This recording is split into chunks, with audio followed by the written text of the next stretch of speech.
The history of the Varsity.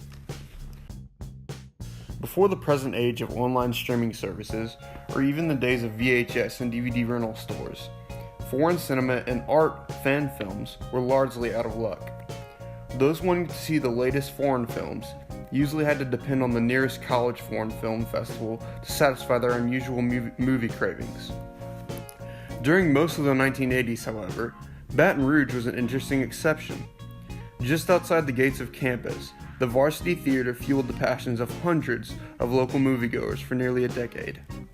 The Varsity first opened its doors in 1937, one of several Northgate businesses that saw much support and patronage from the area residents. But one of its most colorful and locally cherished versions was its time as an art and foreign film theater in the 1980s. Films like Ingmar Bergman's Fanny and Alexander, Abel Gantz's silent classic Napoleon, and Alfred Hitchcock's Notorious were typical offerings. Some patrons came for nostalgia, others for cutting-edge art cinema.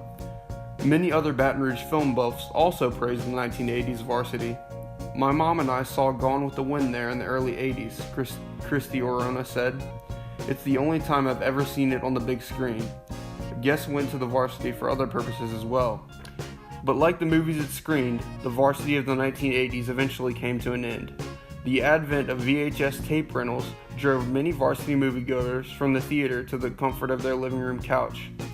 But despite the gloom of the Varsity's demise, that time in the theater's long life has not been forgotten. The theater and the folks who ran it are still fondly celebrated in the testaments of the people who dropped in to see a good movie and pass a good time. But this wasn't the end for the Varsity. Reopening in 1990 as a live music concert venue, it soon found a new purpose satisfying the entertainment needs of area college students. The theater has thrived in this new role and remains a popular modern concert hall.